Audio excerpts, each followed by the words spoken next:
Bismillahirrahmanirrahim. Assalamualaikum warahmatullahi wabarakatuh. Alhamdulillahi wa kafa wassalatu wassalamu ala sayyidina Muhammadanil Mustafa wa ala alihi wa sahbihi ahli sidki wal wafa. Asyhadu an la ilaha illallah wa asyhadu anna Muhammadan abduhu wa rasulun nabiyya ba'dah. Hadirin sekalian, jamaah salat subuh Masjid Raya yang dirahmati Allah Subhanahu wa taala. Ada sebuah hadis yang diriwayatkan oleh Imam Muslim.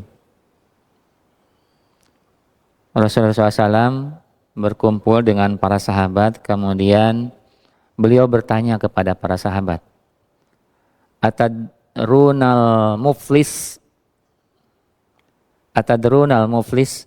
Beliau bertanya seperti itu kepada para sahabat. Apakah kamu sekalian tahu tentang orang yang muflis itu? Muflis itu bermakna orang yang bangkrut.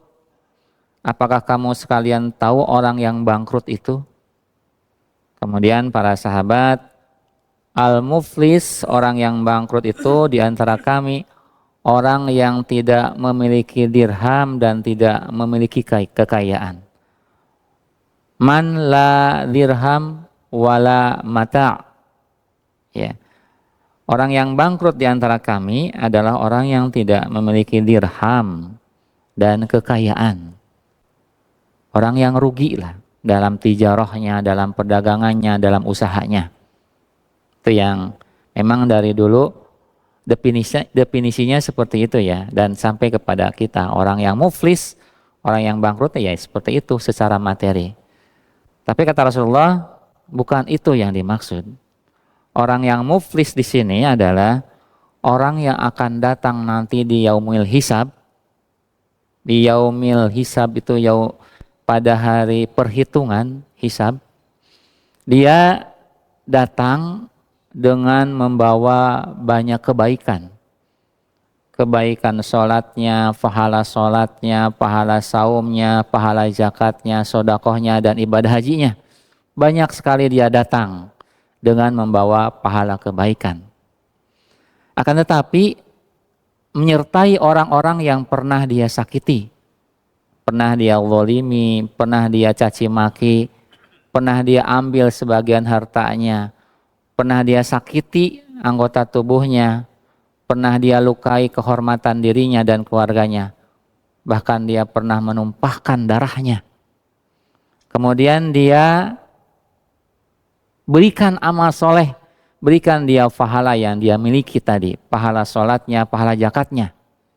Sehingga pada akhirnya pahalanya yang dia miliki habis untuk membayar semua keburukan yang dia kerjakan di dunia kepada orang lain. Akhirnya dia pahalanya tidak cukup untuk membayar semua keburukannya, sehingga dosa-dosa orang yang pernah dia sakitin, dia timpahkan kepada dirinya dan dia dilemparkan oleh Allah ke api neraka. Naudzubillah. Itu orang yang muflis ya, orang yang bangkrut di akhirat. Naudzubillah. Hadirin sekalian, dari hadis ini kita bisa mengambil ibrah ya, bisa mengambil pelajaran. Pertama, semua yang kita kerjakan, baik yang sifatnya individu maupun sifatnya muamalah atau sosial ya. Karena kita manusia ini tidak lepas dari dua kategori ya. Kadangkala kita sebagai makhluk individu, kadangkala kita juga sebagai makhluk sosial yang harus berinteraksi dengan orang lain. Apalagi ada istilah bahwa kita itu makhluk komunikan ya. Jadi harus dan perlu kita berkomunikasi dengan orang lain. Bahwa ketika kita berinteraksi dengan diri kita, interaksi dengan orang lain, itu semuanya akan dimintai pertanggungjawaban oleh Allah Subhanahu wa taala ya. Ada hisabnya. Ya, ada perhitungannya di hadapan Allah Subhanahu wa taala. Jadi ketika kita bermuamalah, pastikan kita tidak melakukan kezaliman kepada orang lain. Kita tidak merugikan kepada orang lain. Dan kalaupun terjadi, karena kita makhluk khata'un ya, karena kita ini manusia makhluk yang suka berbuat salah, kekeliruan. Kalau kekeliruannya kepada Allah, insya Allah lebih mudah memohon maafnya kepada Allah, istighfar kepada Allah atau membaca sehul istighfar, kemudian mohon maaf, mohon ampun kepada Allah, itu relatif lebih mudah kita. Tetapi kalau keburukan kita yang menyangkut kepada orang lain, kezaliman kita kepada orang lain, maka kita berusaha semaksimal mungkin agar kita bisa tuntaskan di dunia ini dengan segala macam resikonya. Ya, kalau ada kezaliman, kalau ada kesalahan, maka segeralah kita minta maaf. Ya, segera tuntaskan, segera selesaikan. Kalau masalah muamalah ada utang piutang, segera tuntaskan. Ya, makanya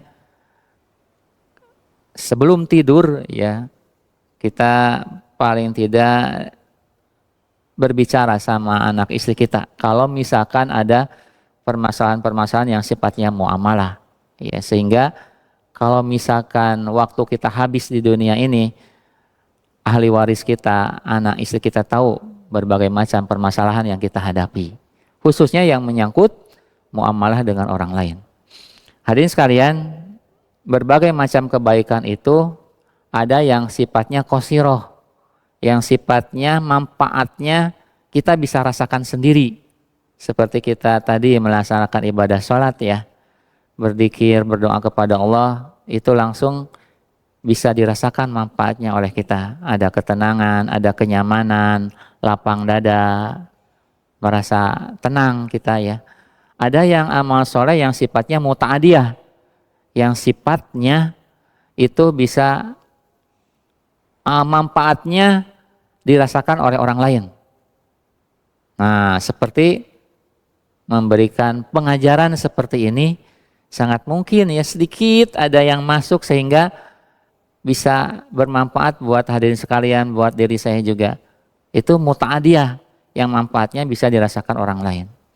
Termasuk misalkan memberikan sodako ataupun yang lainnya, itu bisa bermanfaat juga orang lain.